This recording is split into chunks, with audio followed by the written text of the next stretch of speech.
Special कहानी के नाजरीन अस्सलाम वालेकुम। स्पेशल कहानी लाया है आपके लिए एक और स्पेशल कहानी।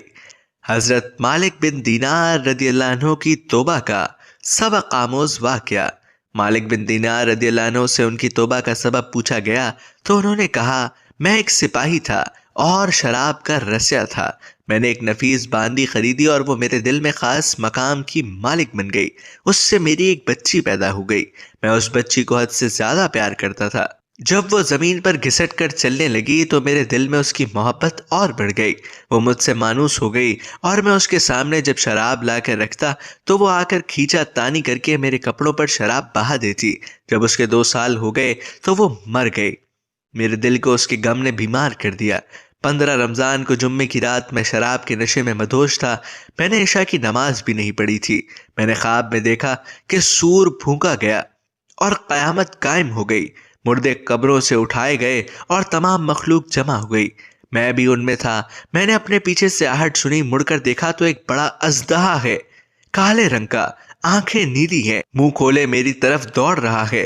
खौफ और दहशत के मारे मैं भागा। रास्ते में एक साफ सुथरे लिबास वाले शख्स के पास से गुजर हुआ।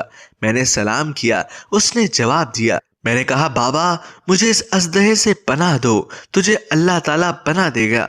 वो बूढ़ा रोने लगा और कहा, मैं कमजोर और ज़ईफ हूँ और ये अजदहा जबरदस्त है, मेरे बस में नहीं, आगे चलो और भागो, शायद अल्लाह तेरी निजात की कोई सूरत बना दे।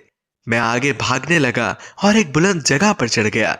उधर से मैंने जहन्नम के तबकात को झांक कर देखा, उनकी हौलनाकियां देखी। करीब था कि अजदहे के खौफ से मैं उनमें गिर जाता। मुझे किसी ने आवाज देकर कहा, चलो यहाँ से, तुम यहाँ के रहने वाले नहीं हो। मैं उसकी बात से मुतमईन हो गया और वहां से वापस लौटा तो अजदहा मेरे पीछे था। मैं फिर उसी बूढ़े के पास आया और कहा, बाबा मैंने आपसे दरखास्त की कि उस अजदहे से मेरी जान छुड़ाओ, आपने कुछ नहीं किया। वह बूढ़ा फिर रोने लगा और कहा, मैं ना तमा हूं, अलबत्ता तुम उस पहाड़ के पास जाओ जहां मुसलमानों की अमानतें हैं। अगर तुम्हारी कोई अमानत हो तो वो तुम्हारी मदद करेगी।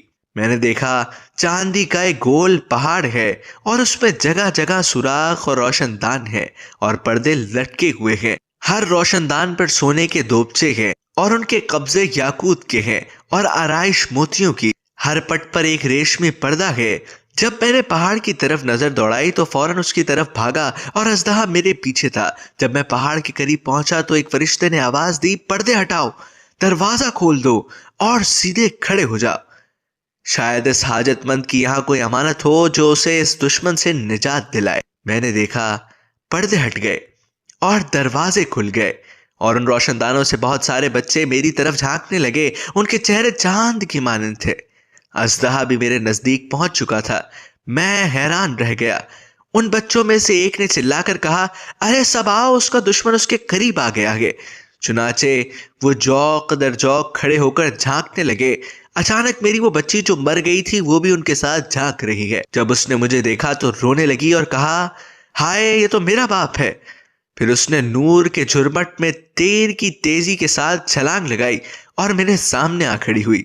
उसने अपना बायां हाथ मेरी तरफ बढ़ाकर मेरा दायां हाथ पकड़ लिया और अपने दाएं हाथ को अजदही की तरफ बढ़ा दिया तो वो भाग गया। फिर उसने मुझे बिठाया और मेरी गोद में बैठ गई और अपने दाएं हाथ से मेरी दाढ़ी को पकड़ कर कहा, ऐ अब्बा जान, क्या मोमिनों के लिए वो वक्त नहीं आया कि उनके दिल अल्लाह के जिक्र के लिए झुक जाएं। मैं रोने लगा और कहा, ऐ बेटी, तुम लोग कुरान मजीद को जानते हो? उसने कहा, हम तो तुमसे भी ज्यादा कुरान को जानते हैं। मैंने कहा, अजदहे के बारे में तो कुछ बताओ जो मुझे हलाक करने के दर पे था। उसने कहा, वो तेरा बुरा अमल है जिसको तूने ताकतवर बनाया है और वो आपको जहन्नुम की आग में डुबोना चाहता है। मैंने कहा, उस बूढ़े के बारे में बताओ जो रास्ते में मिला। उसने कहा, वो तेरा नेक अमल है जिसे तूने इतना कमजोर कर दिया कि अब वो बुरे अमल का मुकाबला नहीं कर सकता। मैंने कहा, ऐ मेरी बेटी, तुम इस पहाड़ी में क्या करती हो? उसने कहा, हम सब मुसलमानों के बच्चे हैं, हम यहाँ कयामत तक रहेंगे, तुम्हारे इंतजार में हैं।